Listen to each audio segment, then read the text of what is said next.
Hello বন্ধুরা, আজকে খুব সুন্দর একটা জিনিস রান্না করব একদম ঘরোয়া পদ্ধতিতে। তো এখানে আছে লাল ডাঁটার শাক। এই লাল ডাঁটার শাক কিন্তু খুব ভালো লাগে খেতে, আর আমাদের বাড়িতে কিন্তু সবাই পছন্দ করে। তো শাকটার আমি ডাঁটি ছাড়িয়ে খুব সুন্দর করে কুচিয়ে নিচ্ছি। আর লাল শাক খাওয়াও খুব উপকার। লাল শাক দিয়ে ভাত মেখে খাবেন, দেখবেন ভাতটা লাল হয়ে যায়, আর কিন্তু ভালো লাগে খেতে। তো যাই হোক, বাকি টুকুটাও আমি ভালো করে কুচিয়ে নিলাম।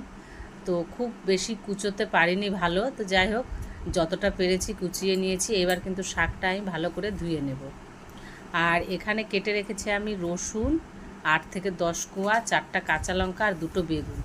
বেগুনে নুন হলুদ দিয়ে আমি ভালো করে বেগুনটা ভেজে বের করে নেব। ওই তেলে দিয়ে দিব আমি রসুন কুচি, কালো জিরা আর কাঁচা লঙ্কা। আপনারা চাইলে শুকনো লঙ্কাও দিতে পারেন, তবে আমি শুকনো লঙ্কা দেব না। তো রসুন লঙ্কা ভালো করে ভাজা হয়ে গেছে। এবার কুচানো শাকটা দিয়ে একটু লবণ, একটু হলুদ আর একটু মিষ্টি দিয়ে নাড়াচাড়া করে এটা 5 থেকে 7 মিনিট ঢেকে দিলাম। তো দেখেন, ঢাকার পরে শাকটা কিন্তু একদম মজে গেছে। ওপর থেকে আমি ভাজা বেগুন দিয়ে ভালো করে নাড়াচাড়া করে নামিয়ে নেব। তো দেখেন, লাল শাকের ঘন্ট হয়ে একদম